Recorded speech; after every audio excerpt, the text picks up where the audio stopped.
Chapter 26. Mrs. Gardiner's caution to Elizabeth was punctually and kindly given on the first favorable opportunity of speaking to her alone. After honestly telling her what she thought, she thus went on. "You are too sensible a girl, Lizzie, to fall in love merely because you are warned against it, and therefore I am not afraid of speaking openly. Seriously, I would have you be on your guard. Do not involve yourself or endeavor to involve him in an affection which the want of fortune would make so very imprudent. I have nothing to say against him. He is a most interesting young man, and if he had the fortune he ought to have, I should think you could not do better. But, as it is, you must not let your fancy run away with you. You have sense, and we all expect you to use it. Your father would depend on your resolution and good conduct, I am sure. You must not disappoint your father." "My dear aunt, this is being serious indeed." "Yes, and I hope to engage you to be serious likewise." "Well, then, you need not be under any alarm. I will take care of myself, and of Mr. Wickham too. He shall not be in love with me if I can prevent it. Elizabeth, you are not serious now." "I beg your pardon. I will try again. At present, I am not in love with Mr. Wickham. No, I certainly am not. But he is, beyond all comparison, the most agreeable man I ever saw, and if he becomes really attached to me, I believe it will be better that he should not." "I see the imprudence of it. Oh, that abominable Mr. Darcy, my father's opinion of me, does me the greatest honor, and I should be miserable to forfeit it. My father, however, is partial to Mr. Wickham. In short, my dear aunt, I should be very sorry to be the means of making any of you unhappy. But since we see every day that where there is affection, young people are seldom withheld by immediate want of fortune from entering into engagements with each other, how can I promise to be wiser than so many of my fellow creatures if I am tempted? Or how am I even to know that it would be wisdom to resist? All that I can promise you, therefore, is not to be in a hurry. I will not be in a hurry to believe myself his first object. When I am in company with him, I will not be wishing. In short, I will do my best. Perhaps it will be as well if you discourage his coming here so very often. At least, you should not remind your mother of inviting him."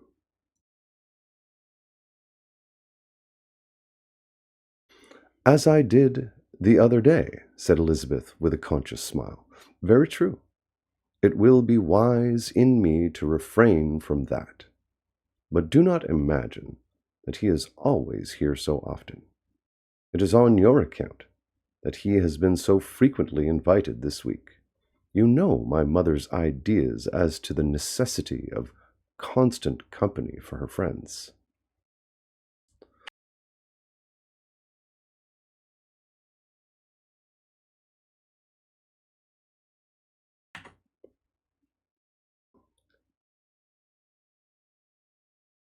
"But really, and upon my honor, I will try to do what I think to be the wisest.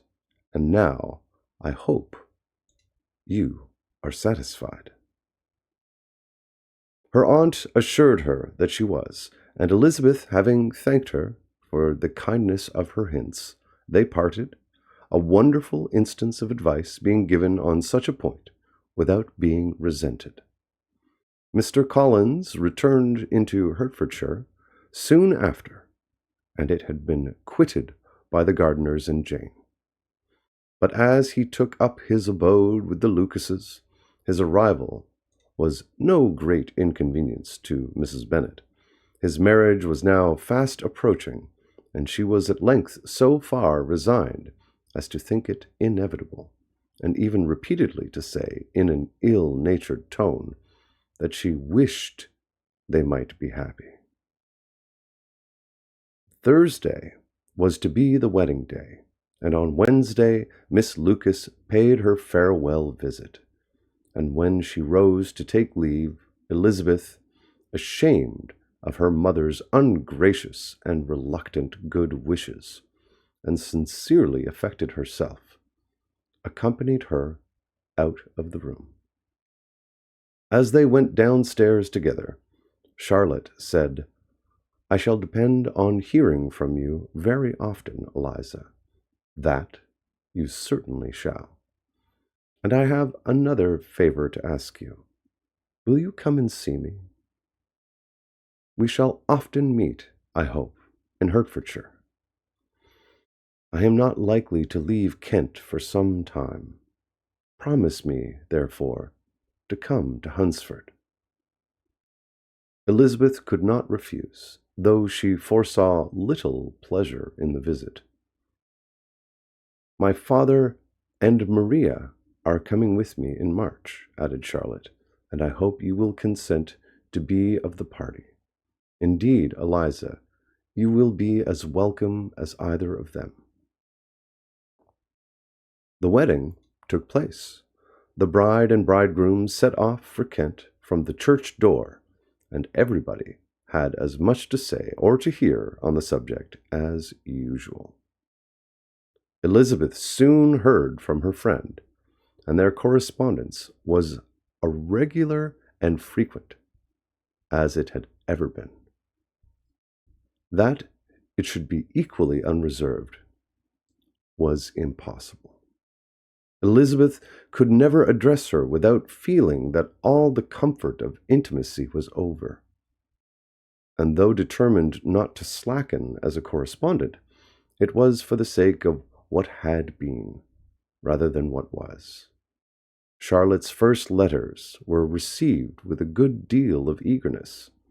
There could not but be curiosity to know how she would speak of her new home, how she would like Lady Catherine, and how happy she would dare pronounce herself to be, though, when the letters were read, Elizabeth felt that Charlotte expressed herself on every point exactly as she might have foreseen. She wrote cheerfully, seemed surrounded with comforts, and mentioned nothing which she could not praise. The house, furniture, neighborhood, and roads were all to her taste, and Lady Catherine's behavior was most friendly and obliging. It was Mr. Collins's picture of Hunsford and Rosings that rationally softened, and Elizabeth perceived that she must wait for her own visit there to know the rest. Jane had already written a few times to her sister to announce their safe arrival in London, and when she wrote again, Elizabeth hoped it would be in her power to say something of the Bingleys. Her impatience for this second letter was as well rewarded as impatience generally is. Jane had been a week in town without either seeing or hearing from Caroline. She accounted for it, however, by supposing that her last letter to her friend from Longbourn that had by some accident been lost. "My aunt," she continued, "is going tomorrow into that part of the town, and I shall take the opportunity of calling in Grosvenor Street." She wrote again when the visit was paid, and she had seen Miss Bingley. "I did not think Caroline in spirits," were her words, "but she was very glad to see me, and reproached me for giving her no notice of my coming to London. I was right, therefore. My last letter had never reached her. I inquired after their brother, of course. He was well, but so much engaged with Mr. Darcy that they scarcely ever saw him. I found that Miss Darcy was expected to dinner. I wish I could see her. My visit was not long, as Caroline and Mrs. Hurst were going out. I dare say I shall see them soon here. Elizabeth shook her head over this letter. It convinced her that accident only could discover to Mr. Bingley her sisters being in town.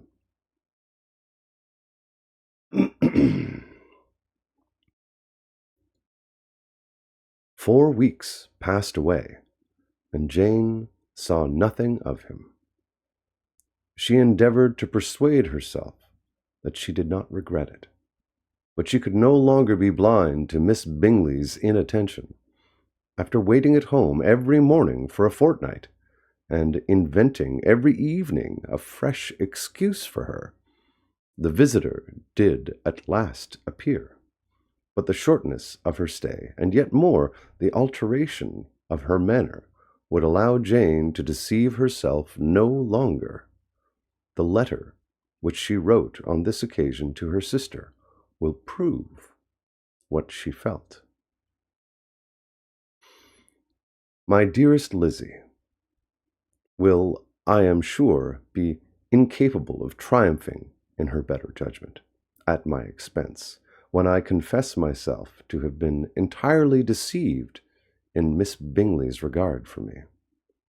But, my dear sister, though the event has proved you right, do not think me obstinate if I still assert that, considering what her behavior was, my confidence was as natural as your suspicion. I do not at all comprehend her reason for wishing to be intimate with me. But if the same circumstances were to happen again, I am sure I should be deceived again. Caroline did not return my visit till yesterday, and not a note, not a line did I receive in the meantime. When she did come, it was very evident that she had no pleasure in it. She made a slight formal apology for not calling before, said not a word of wishing to see me again, and was in every respect so altered a creature that when she went away I was perfectly resolved to continue the acquaintance no longer. I pity, though I cannot help blaming her. She was very wrong in singling me out as she did. I can safely say that every advance to intimacy began on her side, but I pity her, because she must feel that she has been acting wrong, and because I am very sure that anxiety for her brother is the cause of it. I need not explain myself farther, and though we know this anxiety to be quite needless, yet if she feels it, it will easily account for her behavior to me. And so deservedly dear as he is to his sister, whatever anxiety she must feel on his behalf is natural and amiable. I cannot but wonder, however, at her having any such fears now, because if he had at all cared about me, we must have met long ago. He knows of my being in town, I am certain, from something she said herself, and yet it would seem, by her manner of talking, as if she wanted to persuade herself that he is really partial to Miss Darcy. I cannot understand it. If I were not afraid of judging harshly, I should be almost tempted to say that there is a strong appearance of duplicity in all this. But I will endeavor to banish every painful thought, and think only of what will make me happy. Your affection, and the invariable kindness of my dear uncle and aunt. Let me hear from you very soon. Miss Bingley said something of his never returning to Netherfield again, of giving up the house, but not with any certainty. We had better not mention it. I am extremely glad that you have such pleasant accounts from our friends at Hunsford. Pray go to see them, with Sir William and Maria.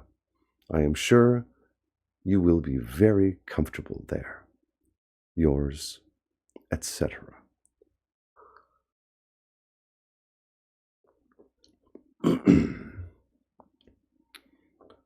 This letter gave Elizabeth some pain, but her spirits returned as she considered that Jane would no longer be duped, by the sister at least. All expectation from the brother was now absolutely over. She would not even wish for a renewal of his attentions. His character sunk on every review of it, and as a punishment for him, as well as a possible advantage to Jane, she seriously hoped he might really soon marry Mr. Darcy's sister, as by Wickham's account, she would make him abundantly regret what he had thrown away. Mrs. Gardiner, about this time, reminded Elizabeth of her promise concerning that gentleman, and required information. And Elizabeth had such to send as might rather give contentment to her aunt than to herself. His apparent partiality had subsided. His attentions were over. He was the admirer of someone else. Elizabeth was watchful enough to see it all, but she could see it and write of it without material pain. Her heart had been but slightly touched, and her vanity was satisfied with believing that she would have been his only choice had fortune permitted it. The sudden acquisition of £10,000 was the most remarkable charm of the young lady to whom he was now rendering himself agreeable. But Elizabeth, less clear-sighted perhaps in this case than in Charlotte's, did not quarrel with him for his wish of independence. Nothing, on the contrary, could be more natural. And while able to suppose that it cost him a few struggles to relinquish her, she was ready to allow it a wise and desirable measure for both, and could very sincerely wish him happy. All this was acknowledged to Mrs. Gardiner, and after relating the circumstances, she thus went on. I am now convinced, my dear aunt, that I have never been much in love. For had I really experienced that pure and elevating passion, I should at present detest his very name, and wish him all manner of evil. But my feelings are not only cordial towards him, they are even impartial towards Miss King. I cannot find out that I hate her at all, or that I am in the least unwilling to think her a very good sort of girl. There can be no love in all this.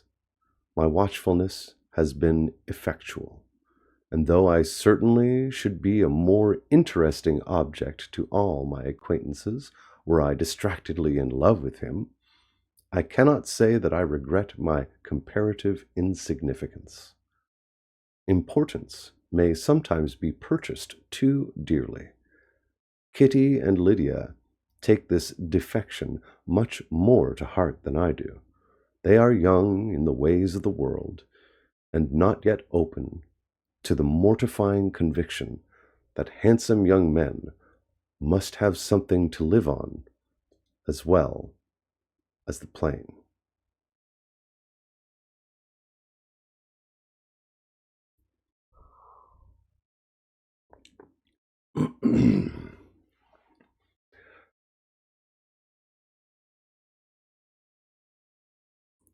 Chapter 27. With no greater events than these in the Longbourn family, and otherwise diversified by little beyond the walks to Meryton, sometimes dirty and sometimes cold, did January and February pass away. March was to take Elizabeth to Hunsford, She had not at first thought very seriously of going thither, but Charlotte, she soon found, was depending on the plan, and she gradually learned to consider it herself with greater pleasure as well as greater certainty. Absence had increased her desire of seeing Charlotte again, and weakened her disgust of Mr. Collins. There was novelty in the scheme, and as, with such a mother and such uncompanionable sisters, home could not be faultless, a little change was not unwelcome for its own sake. The journey would moreover give her a peep at Jane, and, in short, as the time drew near, she would have been very sorry for any delay. Everything, however, went on smoothly, and was finally settled according to Charlotte's first sketch. She was to accompany Sir William and his second daughter.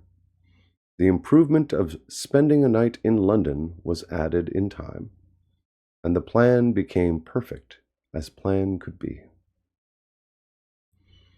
The only pain was in leaving her father, who would certainly miss her, and who, when it came to the point, so little liked her going, that he told her to write to him, and almost promised to answer her letter. The farewell between herself and Mr. Wickham was perfectly friendly. On his side, even more.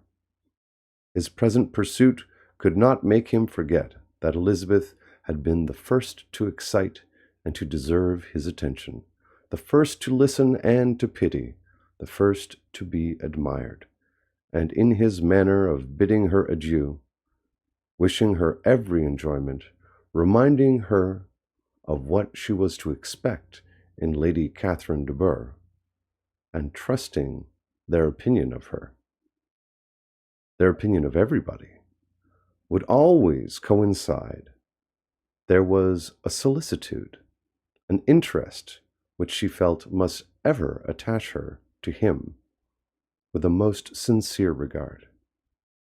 And she parted from him convinced that, whether married or single, he must always be her model of the amiable and pleasing. Her fellow travelers the next day were not of a kind to make her think him less agreeable. Sir William Lucas and his daughter Maria, a good-humored girl, but as empty-headed as himself, had nothing to say that could be worth hearing, and were listened to with about as much delight as the rattle of the chaise. Elizabeth loved absurdities, but she had known Sir William's too long. He could tell her nothing new of the wonders of his presentation and knighthood, and his civilities were worn out, like his information.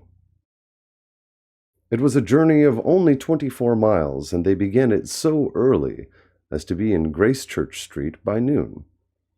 As they drove to Mr. Gardiner's door, Jane was at a drawing-room window, watching their arrival. When they entered the passage, she was there to welcome them, and Elizabeth, looking earnestly in her face, was pleased to see it was healthful and lovely as ever. On the stairs were a troop of little boys and girls, whose eagerness for their cousin's appearance would not allow them to wait in the drawing-room, and whose shyness, as they had not seen her for a 12-month, prevented their coming lower. All was joy and kindness. The day passed most pleasantly away. The morning in bustle and shopping, and the evening at one of the theaters.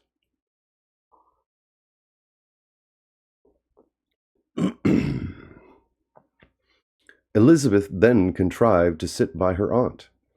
Their first object was her sister, and she was more grieved than astonished to hear, in reply to her minute inquiries, that though Jane always struggled to support her spirits, there were periods of dejection. It was reasonable, however, to hope that they would not continue long. Mrs. Gardiner gave her the particulars also of Miss Bingley's visit in Gracechurch Street, and repeated conversations occurring at different times between Jane and herself, which proved that the former had, from her heart, given up the acquaintance. Mrs. Gardiner then rallied her niece on Wickham's desertion, and complimented her on bearing it so well. "But, my dear Elizabeth," she added, "what sort of girl is Miss King? I should be sorry to think our friend mercenary." "Pray, my dear aunt, what is the difference in matrimonial affairs between the mercenary and the prudent motive? Where does discretion end and avarice begin? Last Christmas you were afraid of his marrying me because it was too imprudent, and now, because he is trying to get a girl with only £10,000, you want to find out if he is mercenary. If you will only tell me what sort of girl Miss King is, I shall know what to think. She is a very good kind of girl, I believe. I know no harm of her. But he paid her not the smallest attention till her grandfather's death made her mistress of this fortune. No, why should he? If it were not allowable for him to gain my affections because I had no money, what occasion could there be for making love to a girl whom he did not care about, and who was equally poor? But there seems an indelicacy in directing his attentions towards her so soon after this event. A man in distressed circumstances has not time for all those elegant decorums which other people may observe. If she does not object to it, why should we? Her not objecting does not justify him. It only shows her being deficient in something herself, sense or feeling. "Well," cried Elizabeth, "have it as you choose. He shall be mercenary, and she shall be foolish." "No, Lizzie, that is what I do not choose. I should be sorry, you know, to think ill of a young man who has lived so long in Derbyshire." "Oh, if that is all, I have a very poor opinion of young men who live in Derbyshire, and their intimate friends who live in Hertfordshire are not much better. I am sick of them all, thank heaven.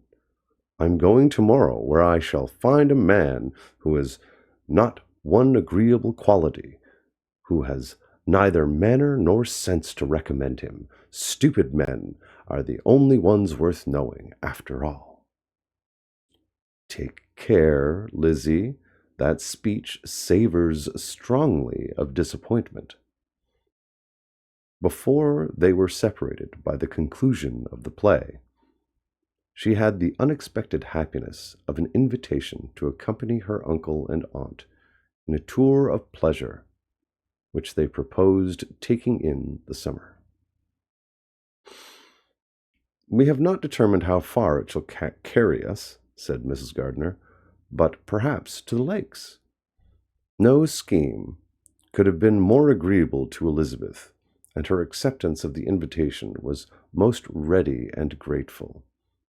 "Oh, my dear, dear aunt," she rapturously cried, "what delight! What felicity! You give me fresh life and vigor. Adieu to disappointment and spleen. What are young men to rocks and mountains? Oh, what hours of transport we shall spend! And when we do return, it shall not be like other travelers, without being able to give one accurate idea of anything. We will know where we have gone. We will recollect what we have seen. Lakes, mountains, and rivers shall not be jumbled together in our imaginations, nor when we attempt to describe any particular scene will we begin quarreling about its relative situation, let our first effusions be less insupportable than those of the generality of travelers.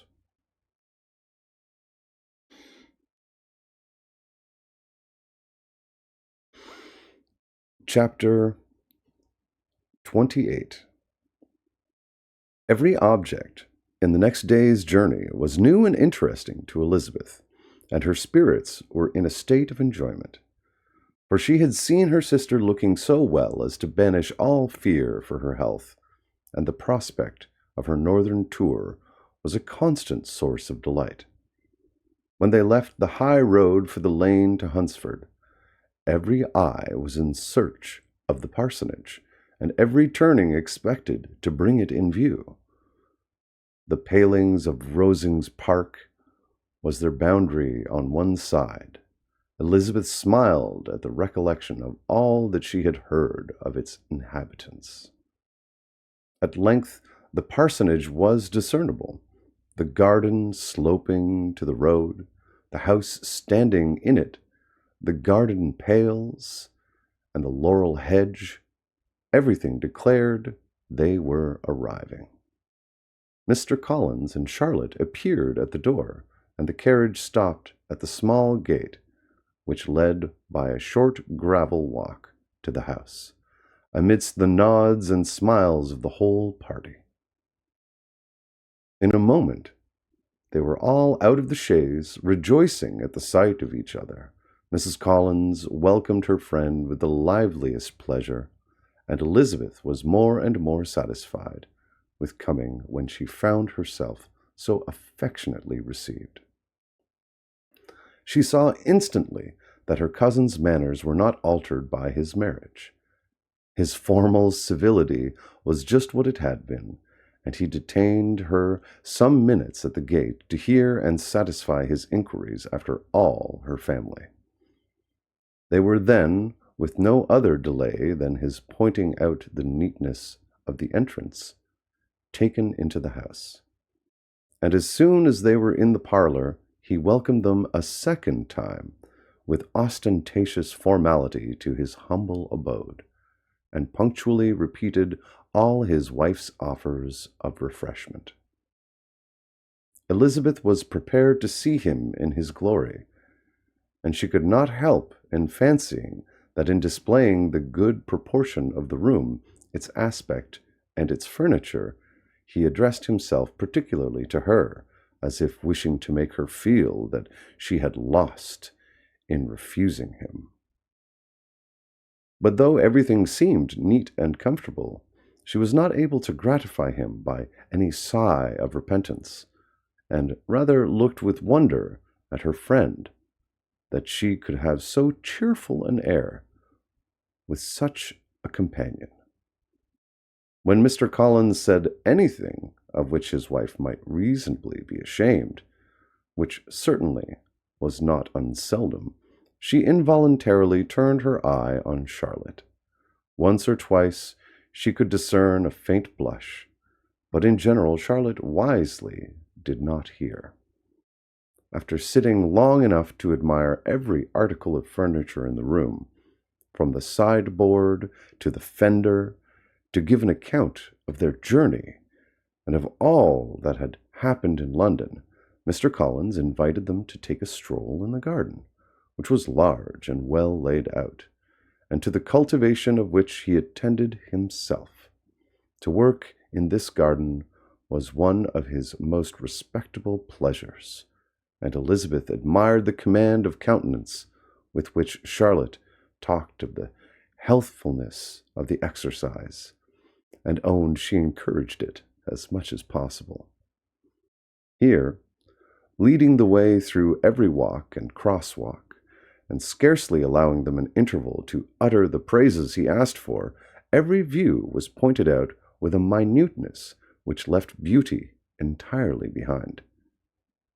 He could number the fields in every direction, and could tell how many trees there were in the most distant clump.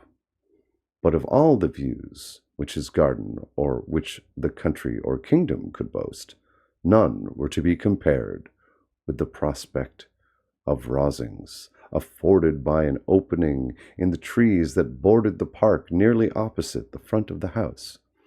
It was a handsome, modern building, well situated on rising ground. From his garden, Mr. Collins would have led them round his 2 meadows, but the ladies, not having shoes to encounter the remains of a white frost, turned back. And while Sir William accompanied him, Charlotte took her sister and friend over the house, extremely well pleased, probably, to have the opportunity of showing it without her husband's help. It was rather small, but well built and convenient, and everything was fitted up and arranged with a neatness and consistency of which Elizabeth gave Charlotte all the credit. When Mr. Collins could be forgotten, there was really an air of great comfort throughout, and by Charlotte's evident enjoyment of it, Elizabeth supposed he must be often forgotten.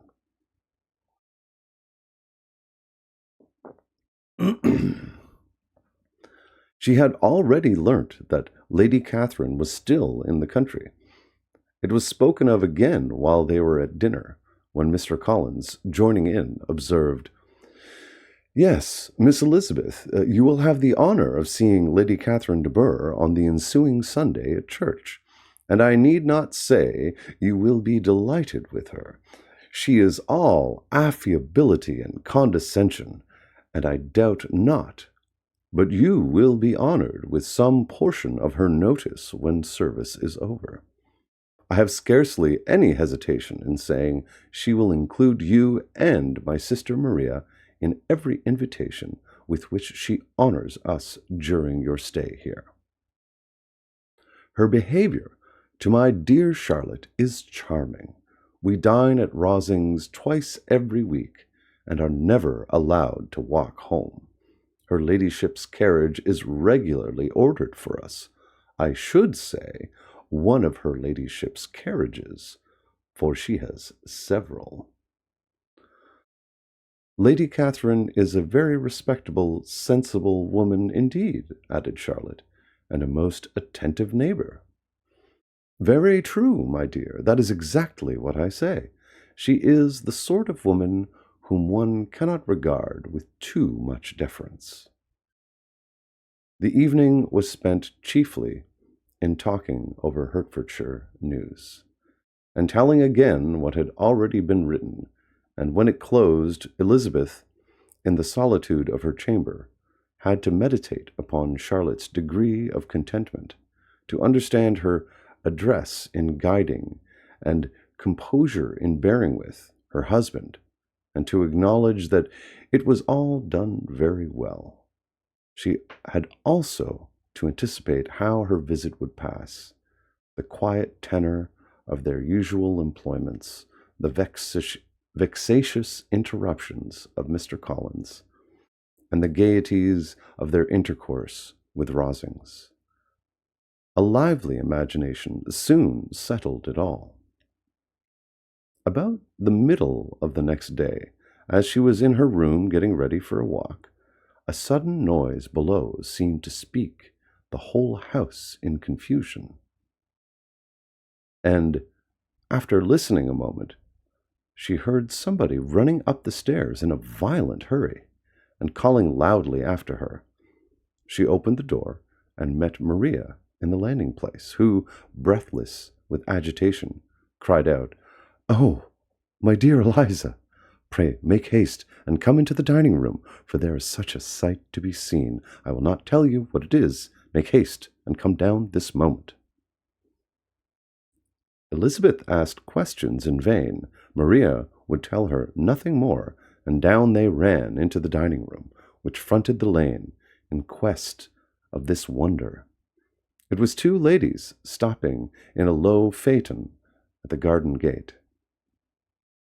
"And is this all?" cried Elizabeth. "I expected at least that the pigs were got into the garden, and here is nothing but Lady Catherine and her daughter." "La, my dear," said Maria, quite shocked at the mistake, "it is not Lady Catherine. The old lady is Mrs. Jenkinson, who lives with them. The other is Miss de Bourgh. Only look at her. She is quite a little creature. Who would have thought that she could be so thin and small? She is abominably rude to keep Charlotte out of doors in all this wind. Why does she not come in? Oh, Charlotte says she hardly ever does. It is the greatest of favors when Miss de Bourgh comes in. I like her appearance, said Elizabeth, struck with other ideas. She looks sickly and cross. Yes, she will do for him very well. She will make him a very proper wife. Mr. Collins and Charlotte were both standing at the gate in conversation with the ladies, and Sir William, to Elizabeth's high diversion, was stationed in the doorway in earnest contemplation of the greatness before him, and constantly bowing whenever Miss de Bourgh looked that way. At length there was nothing more to be said. The ladies drove on, and the others returned into the house. Mr. Collins no sooner saw the two girls than he began to congratulate them on their good fortune, which Charlotte explained by letting them know that the whole party was asked to dine at Rosings the next day.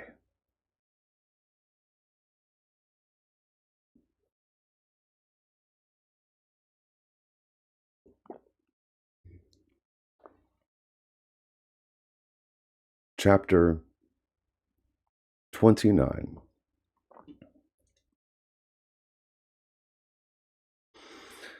Mr. Collins's triumph, in consequence of this invitation, was complete. The power of displaying the grandeur of his patroness to his wondering visitors, and of letting them see her civility towards himself and his wife, was exactly what he had wished for. And that an opportunity of doing it should be given so soon was such an instance of Lady Catherine's condescension as he knew not how to admire enough.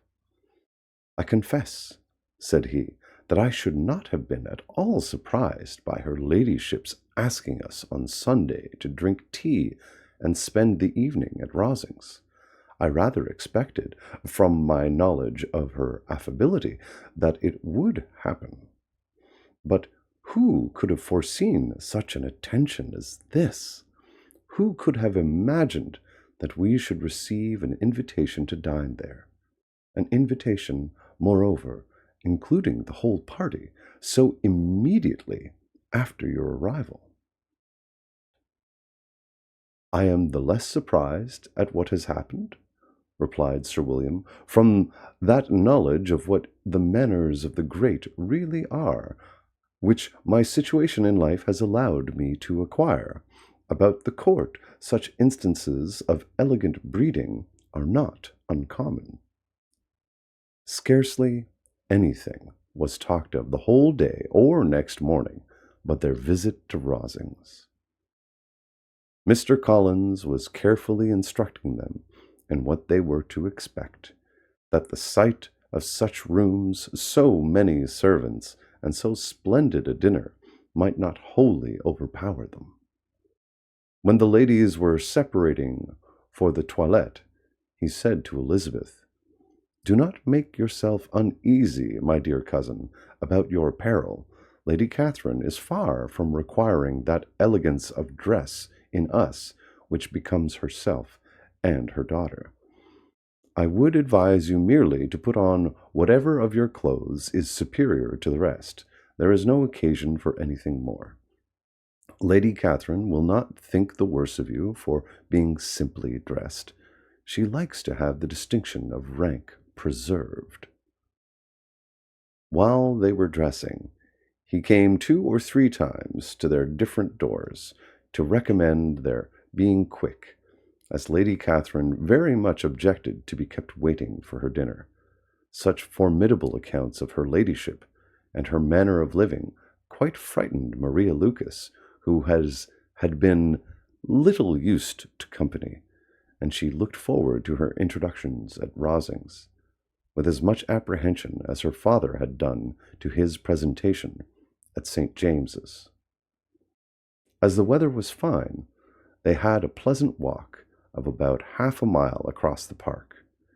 Every park has its beauty and its prospects, and Elizabeth saw much to be pleased with, though she could not be in such raptures as Mr. Collins expected the scene to inspire, and was but slightly affected by his enumeration of the windows in front of the house, and his relation of what the glazing altogether had originally cost Sir Lewis de Burgh. When they ascended the steps to the hall, Maria's alarm was every moment increasing, and even Sir William did not look perfectly calm. Elizabeth's courage did not fail her. She had heard nothing of Lady Catherine that spoke her awful from any extraordinary talents or miraculous virtue, and the mere stateliness of money or rank she thought she could witness without trepidation. From the entrance hall, of which Mr. Collins pointed out, with a rapturous air, the fine proportion and the finished ornaments, they followed the servants through an antechamber to the room where Lady Catherine, her daughter, and Mrs. Jenkinson were sitting. Her ladyship, with great condescension, arose to receive them, and, as Mrs. Collins had settled it with her husband that the office of introduction should be hers, it was performed in a proper manner, without any of those apologies and thanks which he would have thought necessary. In spite of having been at St. James's, Sir William was so completely awed by the grandeur surrounding him that he had but just courage enough to make a very low bow and take his seat without saying a word. And his daughter, frightened almost out of her senses, sat on the edge of her chair, not knowing which way to look. Elizabeth found herself quite equal to the scene, and could observe the three ladies before her composedly. Lady Catherine was a tall, large woman, with strongly marked features, which might once have been handsome.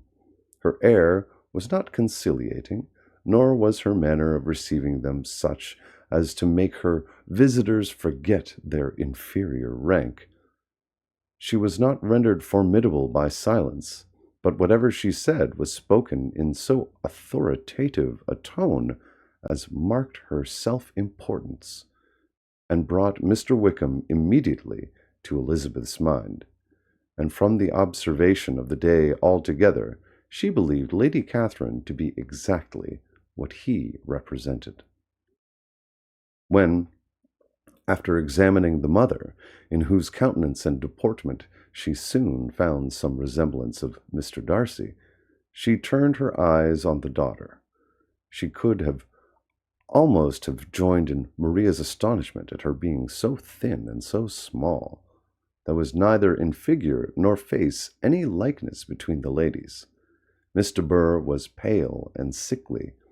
Her features, though not plain, were insignificant, and she spoke very little, except in a low voice, to Mrs. Jenkinson, in whose appearance there was nothing remarkable, and who was entirely engaged in listening to what she said, and placing a screen in the proper direction before her eyes. After sitting a few minutes, they were all sent to one of the windows to admire the view, Mr. Collins attending them to point out its beauties, and Lady Catherine kindly informing them that it was much better worth looking at in the summer. The dinner was exceedingly handsome, and there were all the servants and all the articles of plate which Mr. Collins had promised. And, as he had likewise foretold, he took his seat at the bottom of the table by her ladyship's desire, and looked as if he felt that life could furnish nothing greater. He carved and ate and praised with delighted alacrity, and every dish was commended, first by him and then by Sir William, who was now enough recovered to echo whatever his son-in-law said. in a manner which Elizabeth wondered Lady Catherine could bear. But Lady Catherine seemed gratified by their excessive admiration, and gave most gracious smiles, especially when any dish on the table proved a novelty to them. The party did not supply much conversation. Elizabeth was ready to speak whenever there was an opening, but she was seated between Charlotte and Miss de Bourgh, the former of whom was engaged in listening to Lady Catherine, and the latter said not a word to her all dinner time. Mrs. Jenkinson was chiefly employed in watching how little Miss de Bourgh ate, pressing her to try some other dish, and fearing she was indisposed. Maria thought speaking out of the question, and the gentlemen did nothing but eat and admire. When the ladies returned to the drawing-room, there was little to be done but to hear Lady Catherine talk, which she did without any intermission till coffee came in, delivering her opinion on every subject in so decisive a manner as proved that she was not used to have her judgment controverted. She inquired into Charlotte's domestic concerns familiarly and minutely, gave her a great deal of advice as to the management of them all, told her how everything ought to be regulated in so small a family as hers, and instructed her as to the care of her cows and her poultry. Elizabeth found that nothing was beneath this great lady's attention which could furnish her with an occasion of dictating to others. In the intervals of her discourse with Mrs. Collins, she addressed a variety of questions to Maria and Elizabeth, but especially to the latter, of whose connections she knew the least, and who she observed to Mrs. Collins was a very genteel, pretty kind of girl. She asked her, at different times, how many sisters she had, whether they were older or younger than herself, whether any of them were likely to be married, whether they were handsome, where they had been educated, what carriage her father kept, and what had been her mother's maiden name. Elizabeth felt all the impertinence of her questions, but answered them very composedly. Lady Catherine then observed, "Your father's estate is entailed on Mr. Collins, I think. For your sake," turning to Charlotte, "I am glad of it, but otherwise I see no occasion for entailing estates from the female line. It was not thought necessary in Sir Louis de Bourgh's family. Do you play and sing, Miss Bennet?" "A little." "Oh, then some time or other we shall be happy to hear you. Our instrument is a capital one, probably superior to... You shall try it some day. Do your sisters play and sing?" "One of them does." "Why did you not all learn? You ought to all have learned. The Miss Webbs all play, and their father has not so good an income as yours. Do you draw?" "No, not at all." "What, none of you?" "Not one." "That is very strange. But I suppose you had no opportunity. Your mother should have taken you to town every spring for the benefit of masters." My mother would have had no objection, but my father hates London." "Has your governess left you?" "We never had any governess." "No governess? How is that possible? 5 daughters brought up at home without a governess? I never heard of such a thing. Your mother must have been quite a slave to your education." Elizabeth could hardly help smiling as she assured her that had not been the case. "Then who taught you? Who attended to you? Without a governess, you must have been neglected." "Compared with some families, I believe we were. But such of us as wished to learn never wanted the means. We were always encouraged to read, and had all the masters that were necessary. Those who chose to be idle certainly might." "Aye, no doubt. But that is what a governess will prevent, and if I had known your mother, I should have advised her most strenuously to engage one. I always say that nothing is to be done in education without steady and regular instruction, and nobody but a governess can give it. It is wonderful how many families I have been the means of supplying in that way. I am always glad to get a young person well placed out. 4 nieces of Mrs. Jenkinson are most delightfully situated through my means. And it was but the other day that I recommended another young person, who was merely accidentally mentioned to me, and the family are quite delighted with her. Mrs. Collins, did I tell you of Lady Metcalfe's calling yesterday to thank me? She finds Miss Pope a treasure. Lady Catherine, said she, you have given me a treasure. Are any of your younger sisters out, Miss Bennet? Yes, ma'am. All? All? What, all 5 out at once? Very odd. And you only the second, the younger ones out before the elder ones are married.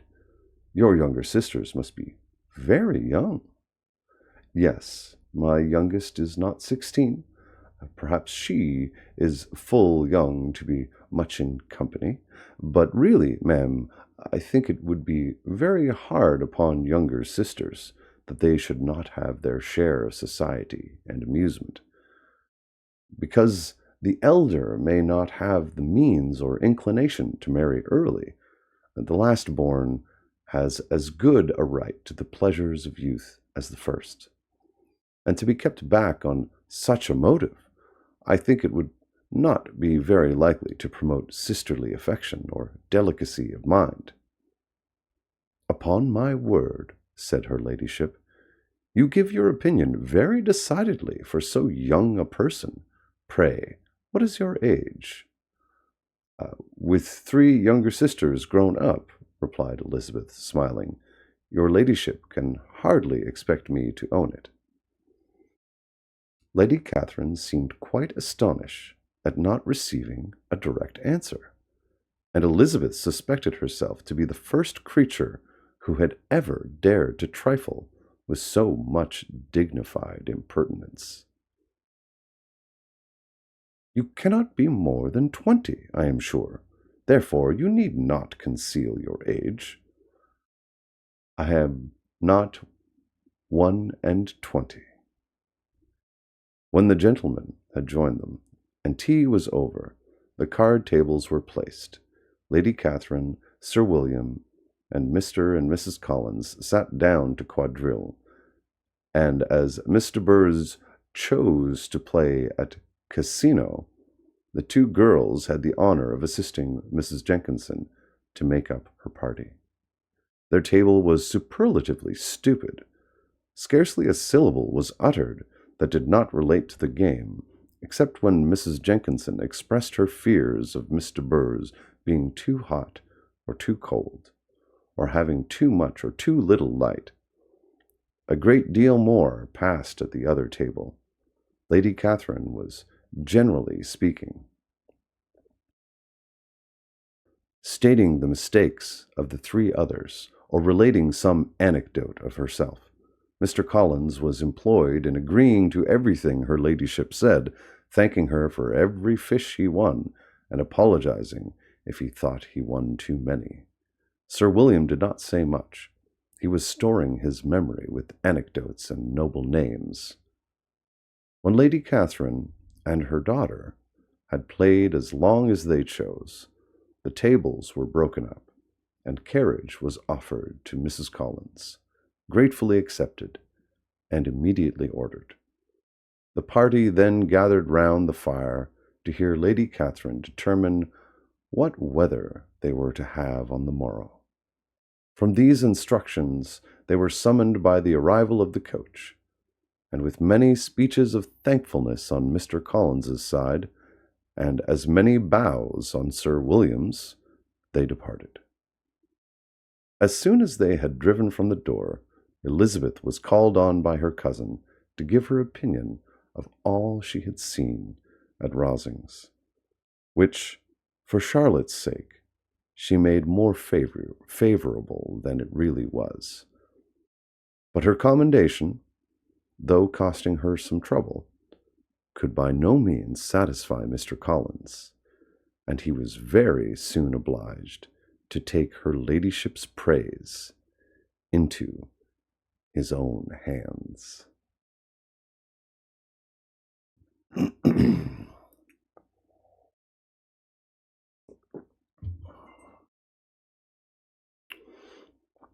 Chapter 30. Sir William stayed only a week at Hunsford, but his visit was long enough to convince him of his daughter's being most comfortably settled, and of her possessing such a husband and such a neighbor as were not often met with. While Sir William was with them, Mr. Collins devoted his morning to driving him out in his gig, and showing him the country. But when he went away, the whole family returned to their usual employments, and Elizabeth was thankful to find that they did not see more of her cousin by the alteration, for the chief of the time between breakfast and dinner was now passed by him either at work in the garden, or in reading and writing, and looking out of the window in his own book-room, which fronted the road. The room in which the ladies sat was backwards. Elizabeth had at first rather wondered that Charlotte should not prefer the dining parlor for common use. It was a better-sized room, and had a more pleasant aspect. But she soon saw that her friend had an excellent reason for what she did. For Mr. Collins would undoubtedly have been much less in his own apartment had they sat in one equally lively, and she gave Charlotte credit for the arrangement. From the drawing-room they could distinguish nothing in the lane, and were indebted to Mr. Collins for the knowledge of what carriages went along, and how often especially Miss de Bourgh drove by on her phaeton, which he never failed coming in to inform them of. Though it happened almost every day, she not unfrequently stopped at the parsonage, and had a few minutes' conversation with Charlotte, but was scarcely ever prevailed upon to get out. Very few days passed in which Mr. Collins did not walk to Rosings, and not many in which his wife did not think it necessary to go likewise. Until Elizabeth recollected that there might be other family livings to be disposed of, she could not understand the sacrifice of so many hours. Now and then they were honored with a call from her ladyship, and nothing escaped her observation that was passing in the room during these visits. She examined into their employments, looked at their work, and advised them to do it differently, found fault with the arrangement of the furniture, or detected the housemaid in negligence, and if she accepted any refreshment, seemed to do it only for the sake of finding out that Mrs. Collins' joints of meat were too large for her family.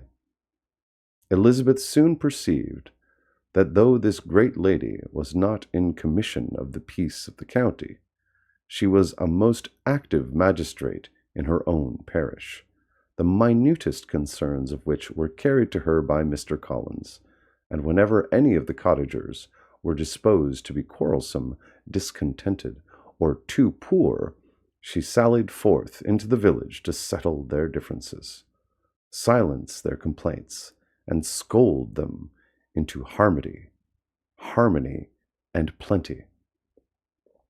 The entertainment of dining at Rosings was repeated about twice a week, and allowing for the loss of Sir William, and there being only one card-table in the evening, every such entertainment was the counterpart of the first.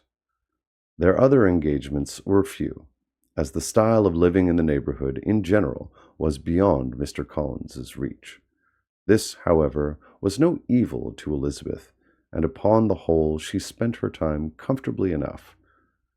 There were half-hours of pleasant conversation with Charlotte, and the weather was so fine for the time of year that she had often great enjoyment out of doors. Her favorite walk, and where she frequently went while the others were calling on Lady Catherine, was along the open grove which edged that side of the park, where there was a nice sheltered path, which no one seemed to value but herself, and where she felt beyond the reach of Lady Catherine's curiosity. In this quiet way, the first fortnight of her visit soon passed away. Easter was approaching, and the week preceding it was to bring an addition to the family at Rosings, which in no small a circle seemed must be important.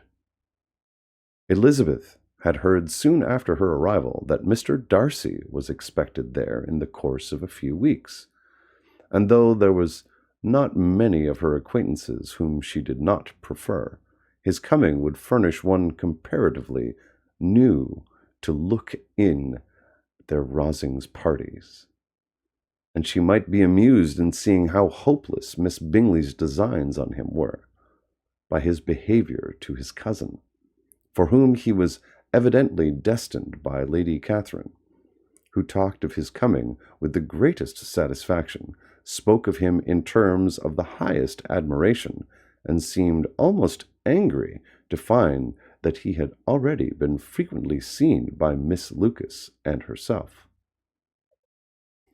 His arrival was soon known at the parsonage, for Mr. Collins was walking the whole morning within view of the lodges opening into Hunsford Lane, in order to have the earliest assurance of it, and after making his bow as the carriage turned into the park, hurried home with the great intelligence. On the following morning he hastened to Rosings to pay his respects. There were 2 nephews of Lady Catherine to require them, for Mr. Darcy had brought with him a Colonel Fitzwilliam, the younger son of his uncle Lord. And to the great surprise of all the party, when Mr. Collins returned, the gentlemen accompanied him. Charlotte had seen them from her husband's room, crossing the road, and immediately running into the other, told the girls what an honor they might expect, adding, "I may thank you, Eliza, for this piece of civility.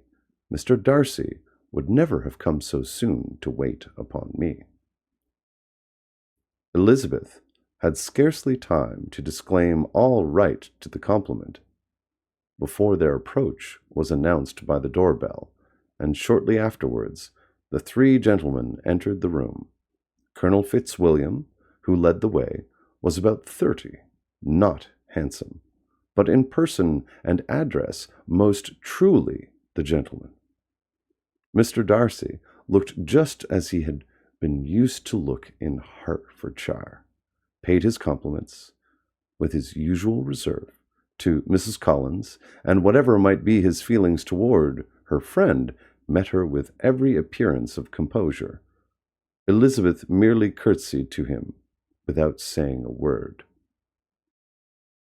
Colonel Fitzwilliam entered into the conversation directly, with the readiness and ease of a well-bred man, and talked very pleasantly, but his cousin, after having addressed a slight observation on the house and garden to Mrs. Collins, sat for some time without speaking to anybody. At length, however, his civility was so far awakened as to inquire of Elizabeth after the health of her family. She answered him in the usual way, and after a moment's pause, added, "My eldest sister has been in town these 3 months. Have you never happened to see her there?" She was perfectly sensible that he never had, but she wished to see whether he would betray any consciousness of what had passed between the Bingleys and Jane, and she thought he looked a little confused as he answered that he had never been so fortunate as to meet Miss Bennet. The subject was pursued no farther, and the gentleman soon afterwards went away.